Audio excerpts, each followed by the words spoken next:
Good afternoon, friends. If you're watching in chronological order, this is about 3 hours after my hike of the lower loop in Crescent Butte. And I am now in the town of Paonia. Skinny on Paonia, population is about 1,600 people.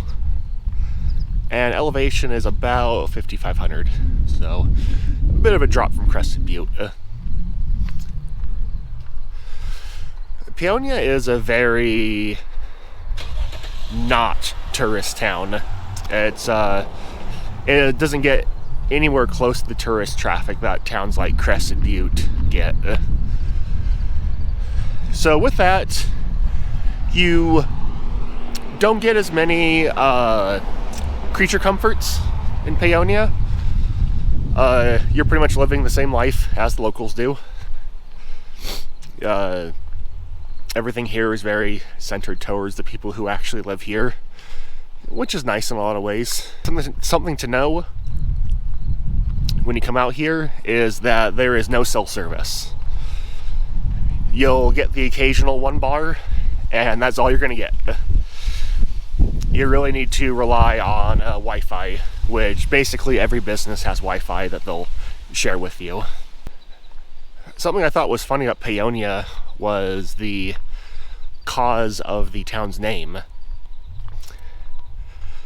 So just like Crescent Butte, this land was first surveyed by General John Gunnison. And I can't remember the founder's name of the town, but he brought with him, while he was traveling, some peonies roots. I don't know why he was carrying flower roots with him, but he was. And when the town was founded, he wanted to call it, I think he actually wanted to call it Peonies, like the flower name. And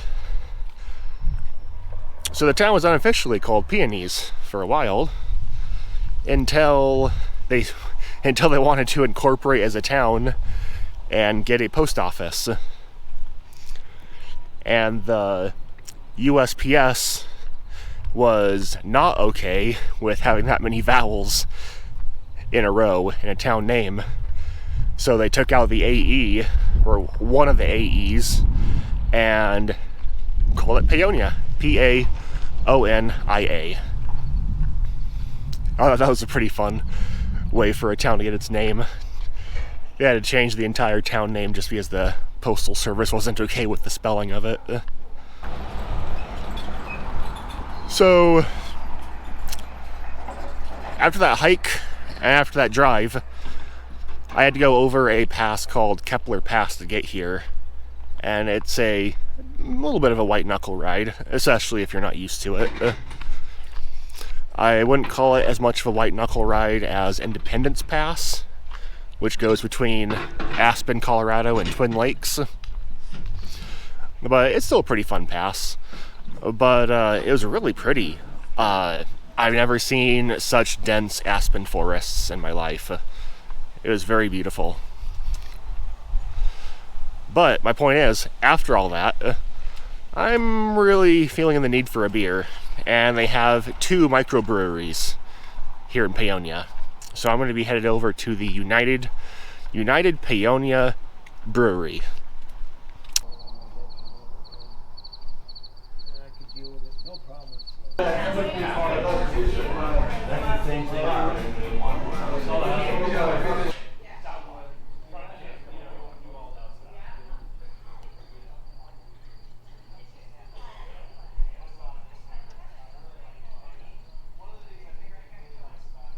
So far I've tried the Paonia Brewery's porter, which was very, very good. But I saw this beer, and I've never seen a beer like this before. It's a chocolate sour.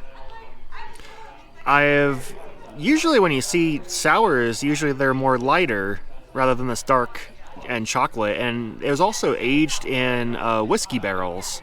which I found interesting. I've had whiskey barrel aged beer before, and it's very good. I've just never seen a sour version of it before. So let's give this a shot.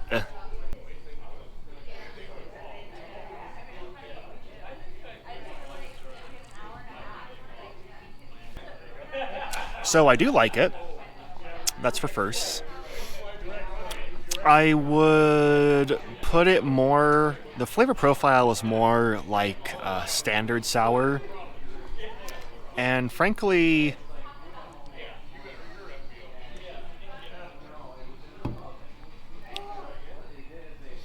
I can't taste or smell the whiskey flavor in it at all. It's a pretty strong sour, not the strongest sour I've ever had, sour taste wise, but it's very good. I do like the fact that it's a darker sour, has more of a malty flavor. So yeah, pretty good. Not my favorite beer I've had, but when it comes to a kind of a goofy beer, so pretty good.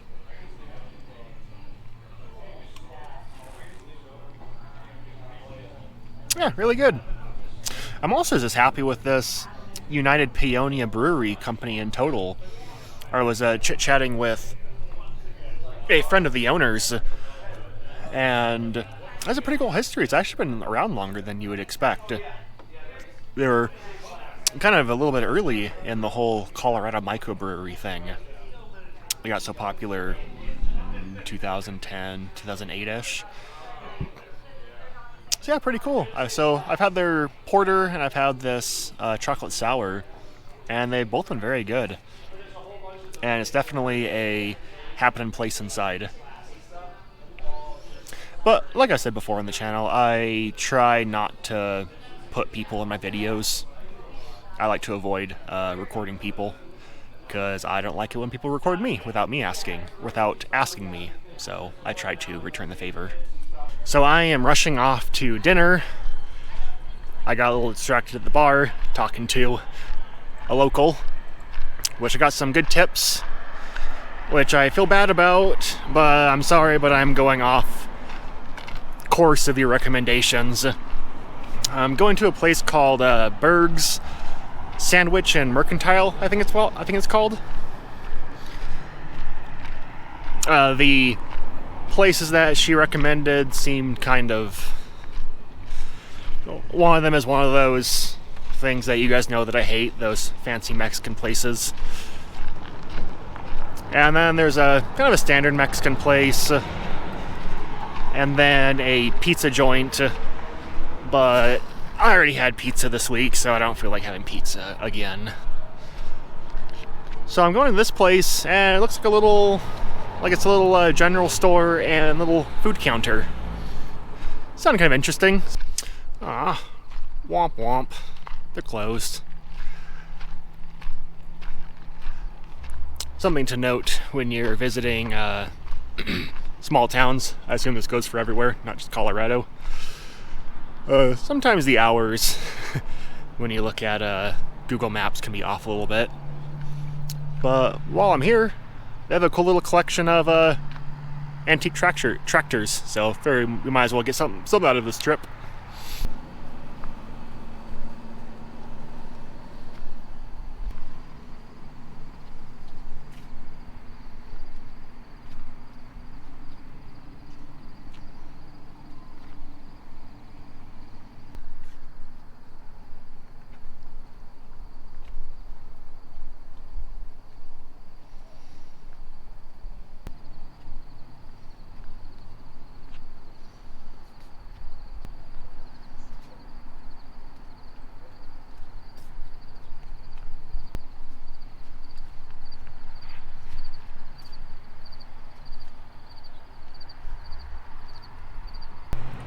I saw that one of those tools that the tractor was attached to, or it was attached to the tractor,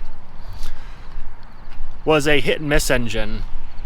The hit and miss engine wasn't just,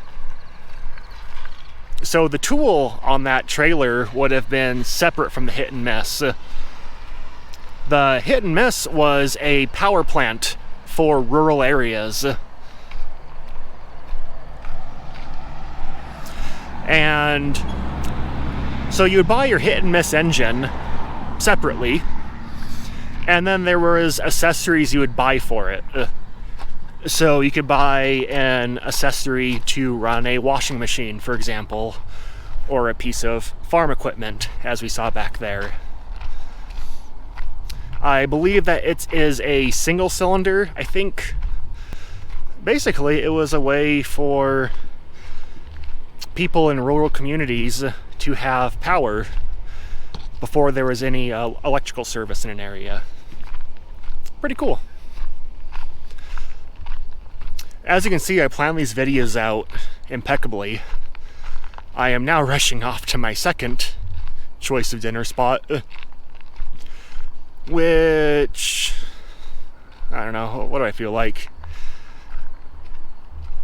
I'm gonna go with a more reliable, just good Mexican food.